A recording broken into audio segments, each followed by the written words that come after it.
Welcome to Spotlight with Belinda Lee. At this show, we bring you women who have proven their prowess. You will be hearing their stories, their adversities, and their challenges. I am Belinda Lee, and I'm your host. Today we have with us not one, but two dynamic women. One is ex-royal ballet ballerina, Pietra Mello-Pittman, and the other is a Grammy-nominated composer, Ella Spira. They have a vision to create a theater company that celebrates culture and inclusivity, collaborating with both traditional and contemporary performance artists from all around the world to create transformation live experiences which speak to diverse audiences. They have toured domestically and internationally, receiving glowing reviews from the BBC, ITV, The Independent, and The Telegraph, as well as achieving the Grammy nomination in the US and the Brazilian International Press Award for the Best Show. Recently, they were accorded the MBE, Most Excellent Order for the British Empire. Let's welcome the Sisters Grimm. Welcome to the show. Hey, thanks for having us. It's so wonderful to have both of you sitting in my set.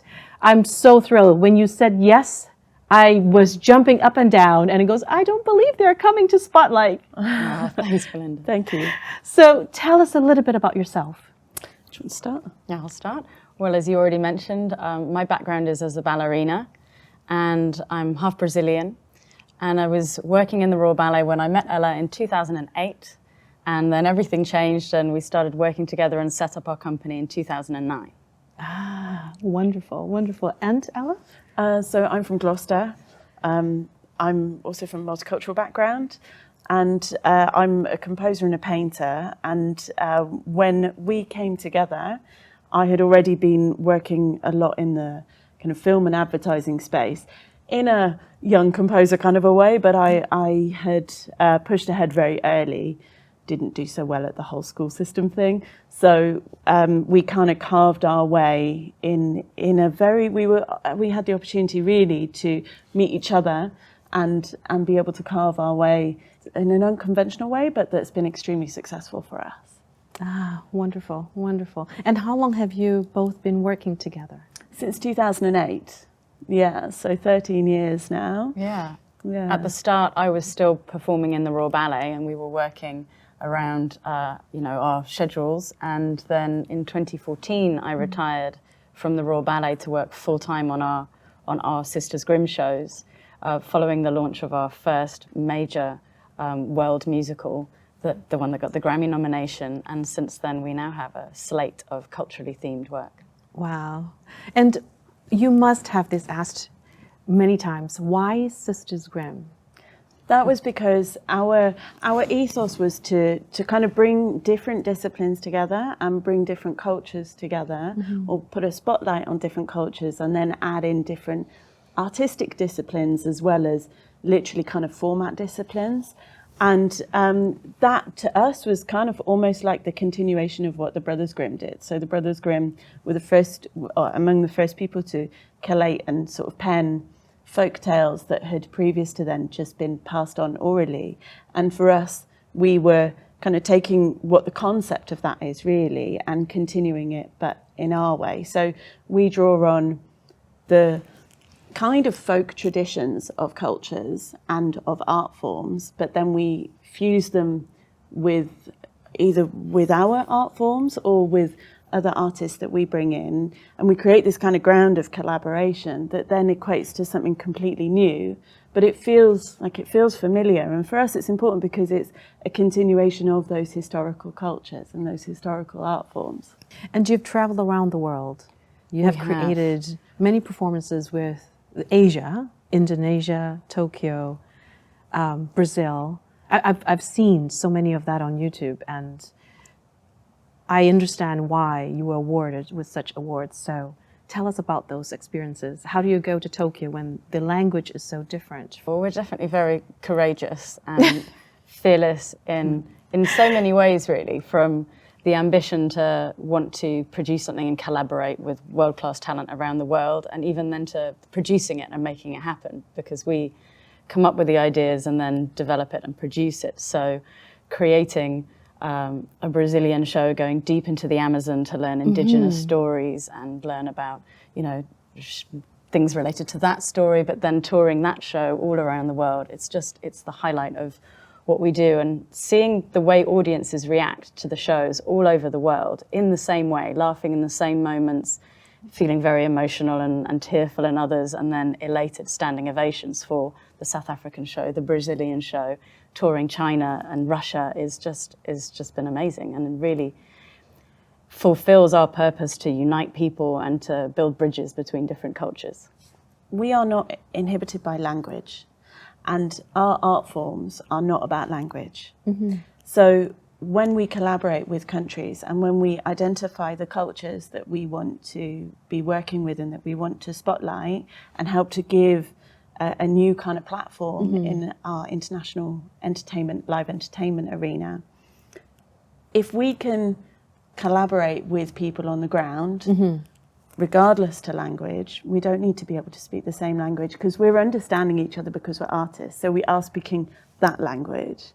So through that collaboration, if we can make something magic happen there, then we can 100% translate that to an audience anywhere in the world, and they will feel what we feel together when we're collaborating. So that's very much our space. We don't do things that are language bound at all. You know, even if the songs are in a particular language, it really doesn't matter, because it kind of transcends that, because it's all about emotion and feelings. And, you know, our thing is largely about trying to use our shows to demonstrate that we're all the same. We all have the same feelings, the same sort of, even if we emotionally respond slightly differently, we're all ultimately, when you strip it down to the real fundamentals, we are all the same. And that's what we try to do through our shows, is kind of demonstrate that to the world, so that, you know, maybe underneath there's something in there about the fact that maybe we'll all treat each other more equally, maybe we'll all have a different respect for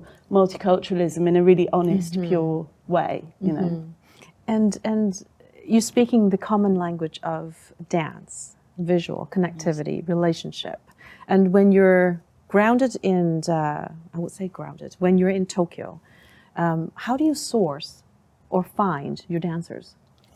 And music collaborators. Well, it all starts, well, a lot of research and talking to people and word of mouth and spreading the word. But we go there, you know, we always land in the place, and then there's only so much preparation you can do remotely and planning. And really it's when we dedicate the time and resources to experiencing a place and meeting and talking to people, that's when it just grows and grows. And for me, like, pairing Ella with her collaborators around the world is always, you know, an amazing thing to watch, because you really just see, as Ella said, it's not language bound. Watching her work on Sado Island, or in Tokyo in snow, or in Brazil in the Amazon with a shamanic flautist, or in South Africa where, again, it's not the words coming out in the collaborations, and the beats aren't because of an order or a, you know, instruction. It's been by this communication of a shared desire to create something exciting and new. It's magical. Wonderful. Now, what is the good and bad about being a female artist in this music industry? Ooh, interesting. Okay, I think the good thing, one of the good things I would say is that, again, I think any preconceived differences between men and women have to be put aside when you're talking about artistic collaboration, because otherwise you cannot honestly collaborate. You know, it would be encumbered by something that you wouldn't be able to get past. So as a composer and as a painter, but when we're talking about collaboration with people, a lot of my collaborators are men, and it's completely different to what people would expect in a male-female relationship. It is deep love, but it's artist-to-artist love. So it's free of any of that stuff that people might automatically assume might be inhibitive. So I think, in a way, the good thing about being women is that we are showing that any of those preconceptions don't exist, and we can overcome them. So I would say that's a positive. And I would say that there are also a lot of people around the world who are trying to empower women. And that's a wonderful thing and an important, necessary thing. The negative is that, of course, there are still issues, and there are still, one of the things that we certainly do get is we get the thing from some people because we're women who look younger than we are, and because we dress a certain way, and because we're very comfortable and confident in ourselves. And that is, we've still got a way globally. We've still got a way to go in terms of not judging women in that particular kind of way, I would say. Okay. Anything to add? Yeah, I agree with all of that. I think it's certainly sometimes the challenge of being heard, or the first time, in the right way. And I think it's still seeing female leadership is not as common as male leadership. And so the dynamic around that position is just something that is it's, we feel very comfortable and confident, and our teams always feel like families. But when there are challenges, it's because of a sort of an authority around gender, really, and that we know sometimes that wouldn't happen if we weren't women. And that's the fact of it, really, a sort of that position of not, we don't, raise our voices, or we don't have a sort of any kind of aggression within our workplace, but sometimes it's knowing that's almost expected, or a male. There are different styles. I think the only challenges I've faced are the sort of being heard, and then that process that the challenges have to go through to realize, this is the employer, this is my boss, and not just a pretty woman. One of the things I also think is you have to, as probably running any business and being the boss in any situation, this probably applies. Possibly in some situations more when you're women. You have to get comfortable with being uncomfortable. Yes. And I think, exactly as Pietra is saying, some people find their boss being a woman more difficult. And in that situation, you can either sort of not tackle it, or tackle it in a good way and be strong, and you have to be comfortable with being uncomfortable in that situation. And it always, as women, I think, especially men too, but I think as women we are generally a bit more sensitive, and you feel a bit guilty about calling somebody on it, but you kind of have to in order to help try to make that change. But it's not fun when it's like that. But you just have to. I totally hear what you're saying, because I've been managing businesses for many years, for over 35 years, and female and male leadership is very different.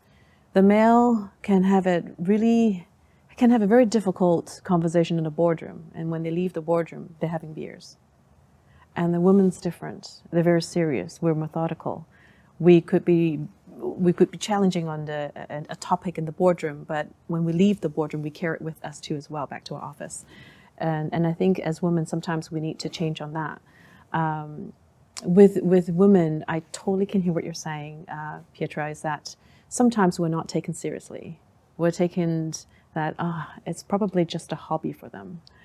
And it's not true. And I take my work very seriously. And sometimes when I talk to my boss, and I think I'm more serious than he is. And he's like, oh my goodness, yes, whatever she says goes, because I'm nice, but I'm firm. And yes, you're right. I think females have a guilt, that we feel guilty.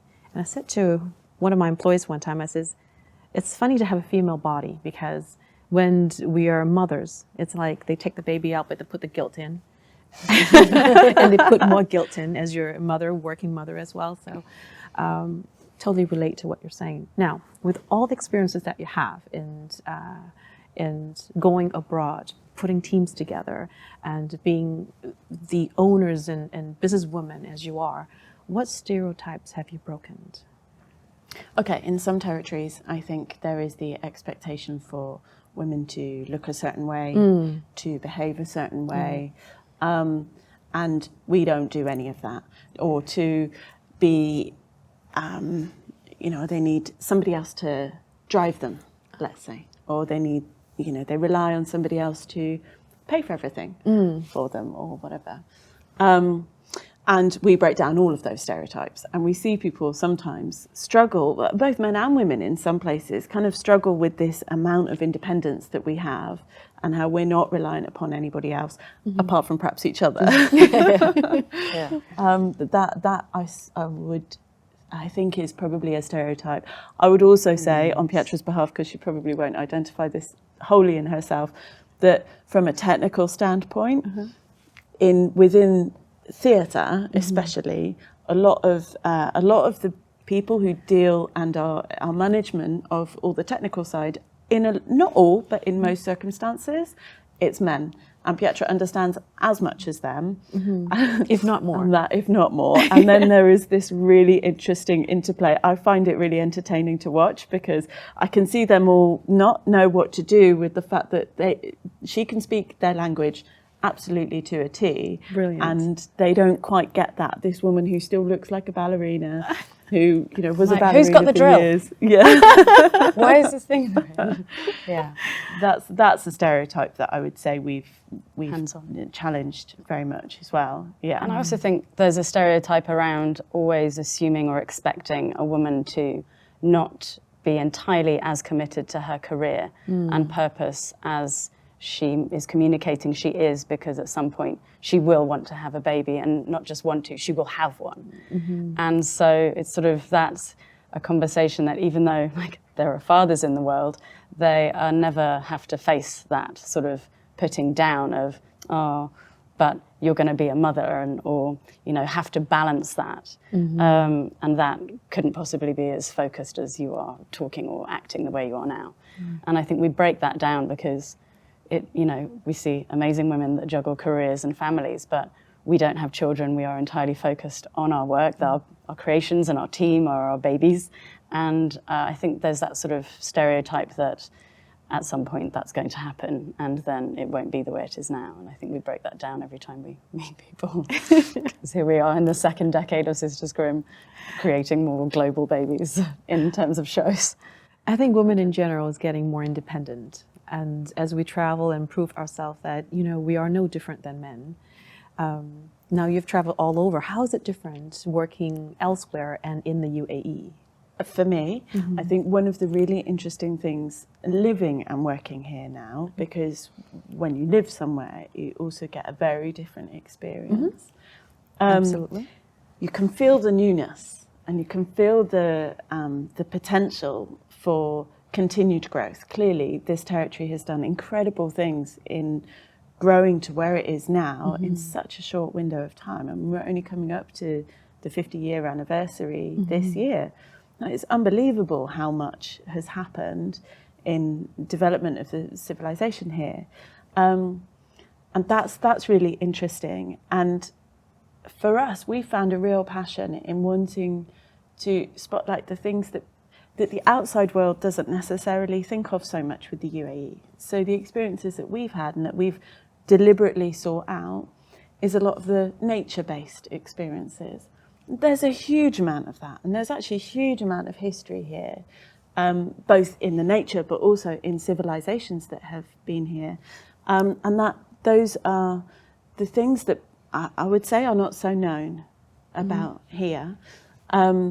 And that, in a sense, is slightly different to quite a lot of other territories that we work in that, you know, their governance now has been, let's say in Japan, for example, the way that Japan has been being run is kind of the same as it has been for a very long time. Yes. So they probably got to that point of big growth, and then, oh, you know what, we need to celebrate our history and the nature and stuff, you know, earlier. So now that is very present there.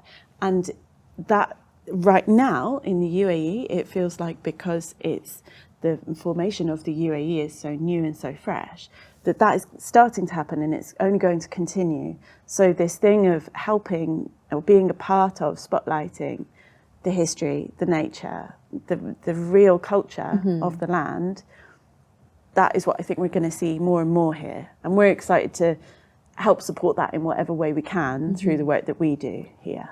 Do you think because it's so new that it's finding its own identity? Even though UAE is such a culture, country, region, but somewhat they're trying to break through that tradition into the new world. Yeah, and as Ella said, it's that balance of going, we're pushing, we're developing, we're growing. And also we have in our culture to celebrate, but at the moment it's about to respect. growth. Yeah, to respect and value. Yeah. And it's been amazing working here and working with different artists here. And also there's one of the differences is that because it's so new and developing, there isn't the system to plug into because it's being built right now. You know, there isn't centuries of theatre and the West End, and literally I'm talking the buildings, you know, they are being built around us right now. And the vision and the plan is in process. So that's very new, you know, in Japan going and learning, and the culture there, in Brazil, in different places, and here and they have it here, but now it's growing, and that's a big difference. It's logistically learning, well, how do we get that made here? And where is that being built? And there's this new area that's going to start next year. Like, oh my goodness, that's so exciting. You know, things like that are fresh. I saw a picture online just recently, and 1991 of Dubai was 3 buildings, and it was just plain sand. And 2021, we have Burj Khalifa. We have those buildings, magnificent buildings, and there's clusters of different communities. And I do see the frustration sometimes when you want to do something quick, but it's not ready. But at the same time, it's great timing, as it's not ready. So you'll be the first when it's ready. And we're always about first. Yeah. You have received great acclaim, including a standing ovation at the iconic Albert Hall. Tell us a bit about that. Oh, the Royal Albert Hall, that was absolutely amazing. It was such a special moment for us and for every single person in that building, audience members and performers. And we put Inala on at the Royal Albert Hall during Black History Month and on World Ballet Day. All of those things make it kind of unexpected and beautiful and extremely special. And we made a very deliberate choice to forego a large chunk of revenue for that show in order for us to be able to increase our social impact program really significantly. So we decided to dedicate 1,250 tickets to young people from lower socioeconomic backgrounds across the UK, which is what our program is, but we just increased it massively because of the significance of that venue and specifically the date. And then we funded coaches to bring kids and their families from areas where they wouldn't have been able to get there otherwise. And then to take it even further, we literally set people side by side with traditional ticket buying audiences. And what that meant was we had a huge amount of diversity in all senses of the word, spread through the whole house.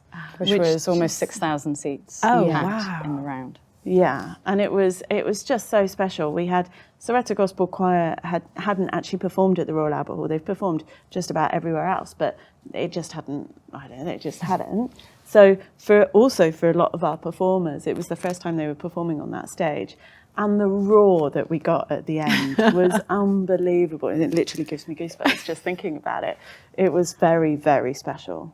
Yeah, I loved it. I mean, what you say, we went to South Africa, and everything about that show was scaled up. So we rehearsed in Soweto, we rehearsed the dancers, we brought everything together for this spectacular concert show.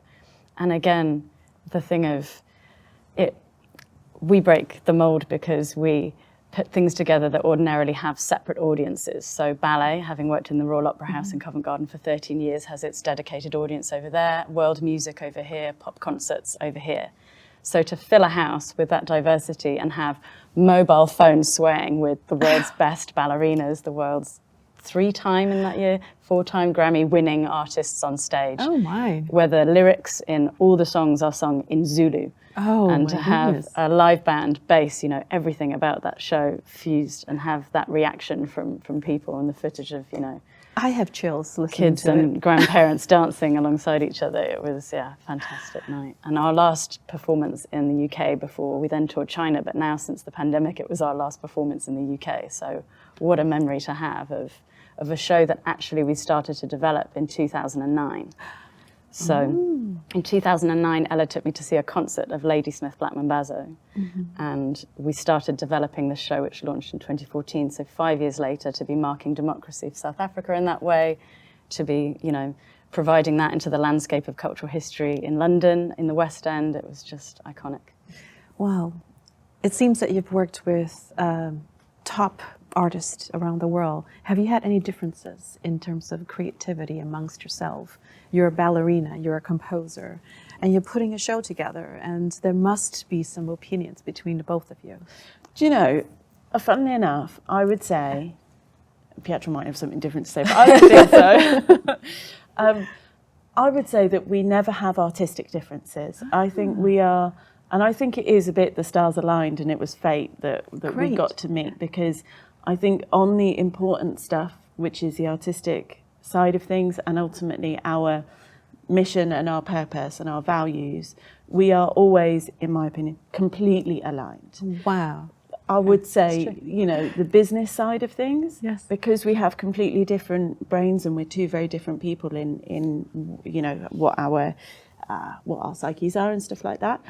Actually, we are very different, and that is what makes it work. And of course, then in that area, sometimes we have a difference of opinion on things, but we are always able to talk it out and work it out. But artistically and on the really important stuff, never for me. Absolutely, agreed. We don't. We just haven't.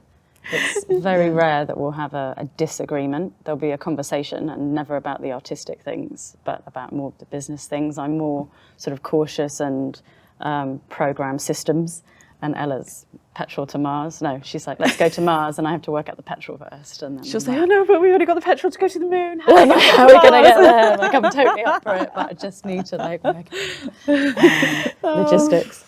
And yeah, so we don't disagree on that at all. Disagreements with, and again, in the creative collaborations, they just don't happen. You can't write an album with somebody if there's that is the albums that you write. Certainly, I probably can. You've heard of people touring, but it's always magic. It is like watching two siblings that have found each other after years apart or something, and they just sort of, magic. That's so rare. It is so rare for two individuals to come together and to work so well together for so many years.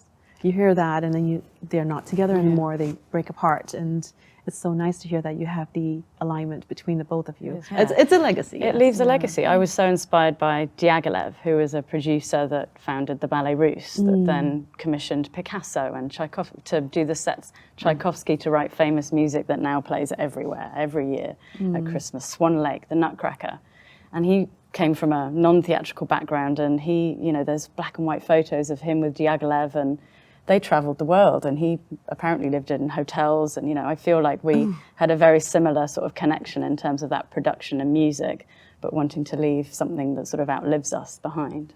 We found something recently that was a quote from Diaghilev saying he didn't have many belongings, but he left behind the greatest legacy.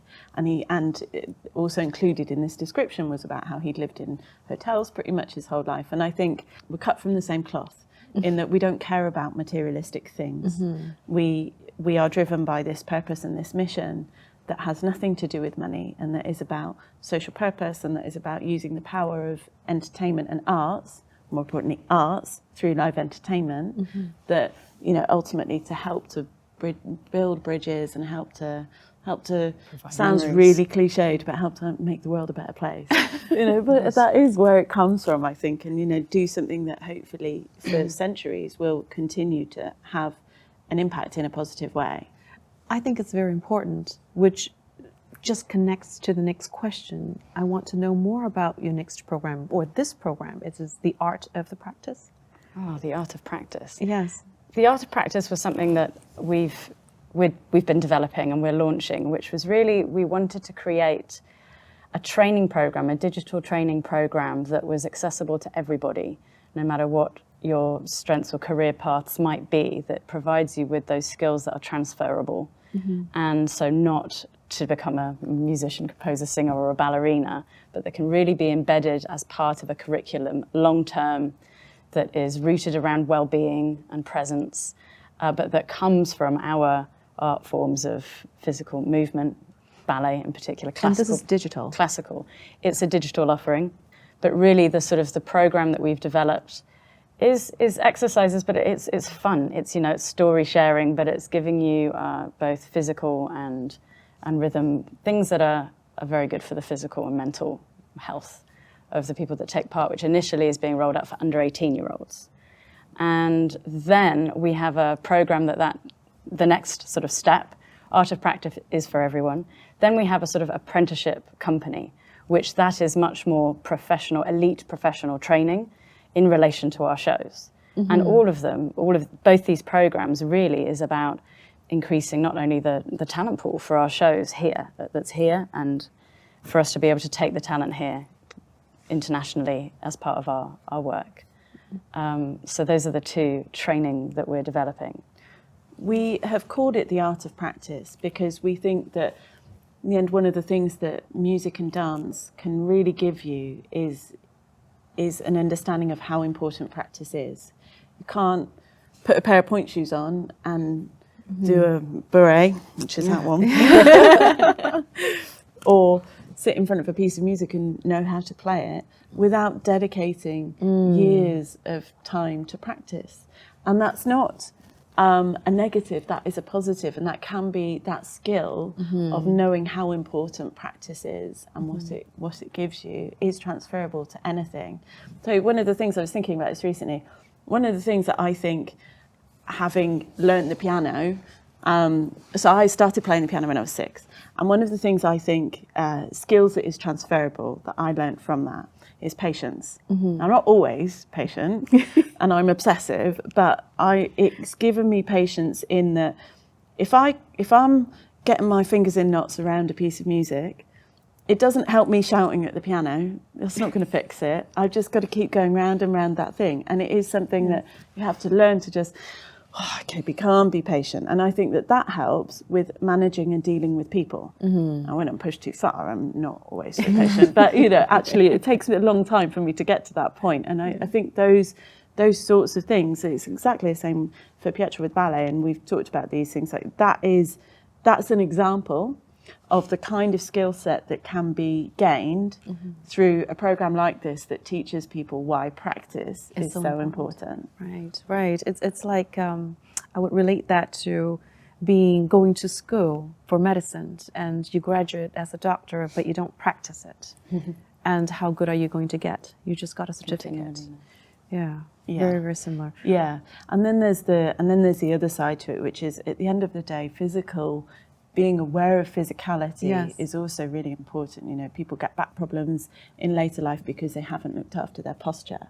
So from the sort of the physical well-being side of it, we are also trying to do things to make people more aware of their bodies physically, which is important long term, like really long term. I think that's all of this stuff links ultimately back to what our purpose is. It's about doing things that have long-term impact. It's not just flash in the pan, fly-by-night stuff. It is very much, it's do things that fundamentally help people long-term. And more sustainable programs. And when is this program launching? It's going to be launched in the autumn. We'll be able to announce soon which schools and the curriculum that it will be integrated into fully. And then we're hoping to be able to make it available to everybody, even those that aren't in the schools that we're working with, on a digital platform. But we are in negotiations about that at the moment, and we can't yet say specifics on exactly where that's going to be.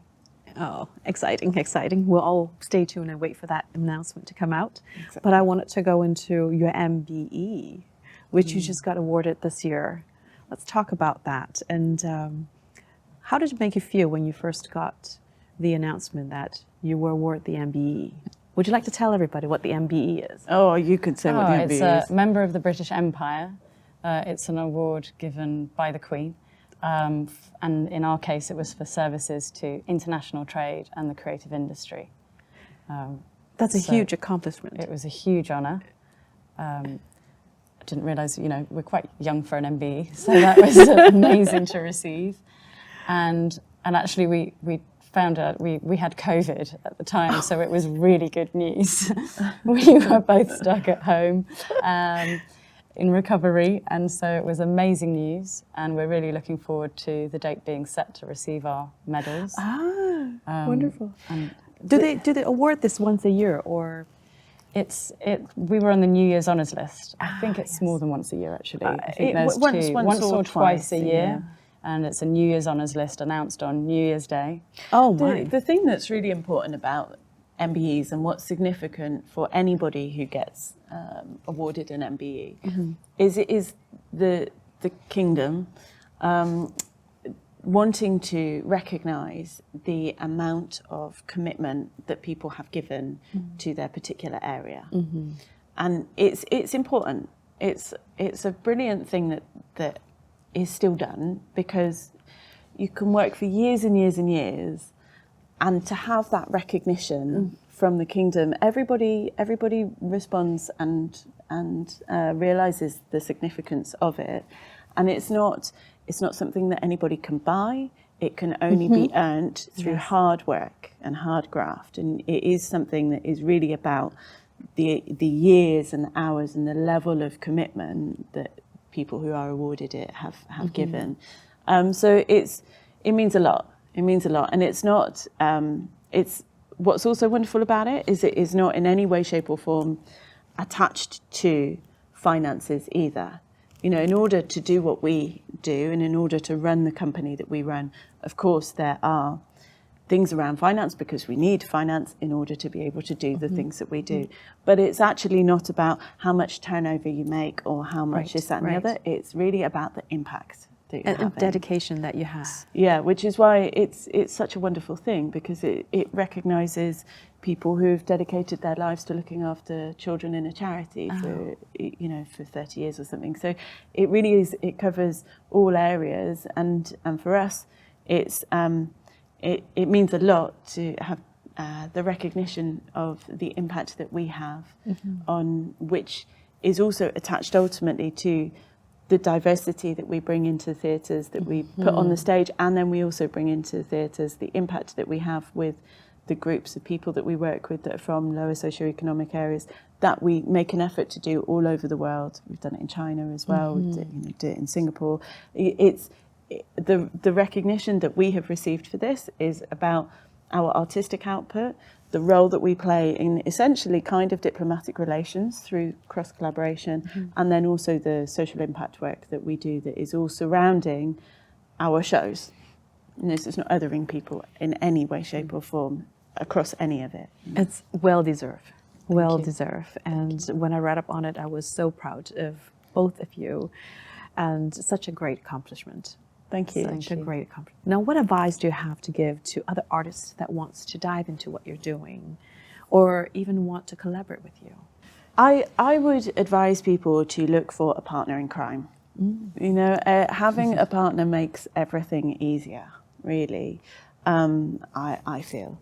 I mean, I suppose I was operating as a composer without Pietra before we met, and that I did well. I got recognition early on for my work as a composer, but what we do is only possible because there's two of us. You know, and I think looking outside of perhaps your immediate circle is also really good. Not being afraid to think, oh, well, that person's operating in that field, or they've come from this background, or in our situation, went to a private school, went to a state school, very, very different environments. But, you know, none of that matters, or in fact, it almost adds something more, adds an extra frisson almost to what we can do together because of the differences. So I think my advice would be to look for mentors, to find a partner, to find your support network, and don't just chase money. Yes, passion comes first. Exactly. Absolutely. I think it would be definitely to surround yourself with support, and definitely distance yourself from anything that might not be lifting you up and helping you achieve what your goal is. Finding a mentor, somebody that will really champion you, but also diversifying your skill set as much as possible and experiencing as much training and just experiences as possible in relation to your field, and doing your research and your homework on the landscape and who is out there and who has come before you as well, so that you have as rich a knowledge base, connecting your brain to your artistic skill as well, you know, and to practice. That would be it. Never to give up on practicing. You might be a professional or have done the best show of your life. It doesn't mean that that's the best. You must always continually develop your professional trade. Now, if we have an audience that's watching this show and she's at the brim of hopelessness, not getting anywhere in life, and she's looking at both of you, what advice could you give her? Do not give up. Sleep. Make sure you're looking after your health first, but then never give up. We've faced moments where it's not always been easy by any means, and it's persistence that gets rewarded. And to make sure that you are following your dream, really be honest with yourself if the path you're pursuing is right for you. And if in your heart, even though it might feel hopeless, you know, and you can see outside of that onto yourself and go, but if it was another day, you would be happy, this is what you should be doing, then do not let go of that light in the horizon. Don't let go of the dream. No, never. Yeah, I think everything that Pietra said, but I also think nobody in this world is alone. So remembering you're not alone, and go to the people who are around you and who care about you for that support. But also sometimes some of the greatest ideas come out of desperation. Find the thing to draw on to come up with a new idea, because agility, having the skill of agility, which again can sometimes be highlighted through desperation, can help with innovation and can help suddenly find the path that actually helps answer the question or solve the problem. Yeah, definitely don't go through the difficult times alone. Try and find the courage to ask for help or communicate your current situation, and then surround yourself with people who want to help. Even if they're unable to, they're there to help you reach that. They understand where you're trying to get to. And then let those people help you. And then you have to understand and hear and let those people help. Because we've had a couple of situations where find out somebody's going through something very difficult, and then you have to kind of force them to let you help. Accept. Yeah, yes. But if you really love people, then you do that anyway. So, so you have to know that they're in trouble in order to be able to help. So people need to. It's not a weakness to ask for help. No, not at all. That's so well answered. My goodness. I know you've been here for the past year. So what's happening in UAE? What's keeping you here? Oh, well, we have been developing our new Arab World show, and which is ready to launch. And we launched Art in Nature here, which really, throughout the pandemic, Ella was painting the stunning natural landscapes that we were immersed in, whilst writing music with her Arab collaborator. And because live shows had stopped and most people around the world were in lockdown, quarantine, we started releasing music videos for the first time, rather than waiting for the launch of the album or the show. And it was just amazing, the response that we've had. And we launched one on UAE National Day, another that was a huge social impact program around what the video was on World Wildlife Day. And we've had over 7 million views for these music videos that ultimately are part of the soundscape of the show. And then we thought, well, we have these stunning paintings, these masterpieces. It's coming up to the 50th anniversary. So we created 50 for 50, which is these stunning a collection, a series of Ella's paintings as a gift to the UAE. And because we couldn't help ourselves, we have created a show around the paintings called Daughters of the Wind Overture, which we have postponed the live show of that till the autumn, so everyone can be vaccinated and everything, to give a bit more time for everyone to be ready for that live event. But we filmed it the other day, and it's stunning. We're very excited to showcase that show to the people here and globally. And where can we see this show? Oh, we can't tell you exactly which venue yet. Oh, it's a mystery. But it might be Dubai Opera. Fabulous. That's great. And that will be our first live show in the region, and the first sort of the world premiere of our Arab World show with the songs that have been written, performed live. Wonderful. With local artists. And again, you get to see these paintings unveiled, which are stunning. Oh my goodness, how exciting. And that's going to be in autumn. In autumn. Yes. Watch this space. Exciting. So, my goodness, I hope you've enjoyed today's session as much as I have. Thank you for watching this episode with us. I am so thrilled to be spotlighting the Sisters Grimm today. You can find the broadcast on our social media and Asira Academy. Thank you, Asira, for sponsoring the show. Asira is a social lifestyle community where they offer online academy, travel club, and also personality coding technology. Thank you so much for watching. My name is Belinda Lee again, and I look forward to seeing you at the next show. I'm Ella Spira. And I'm Pietra Mello-Pittman. We're co-founders of Sisters Grimm, and we're being spotlighted by Belinda Lee.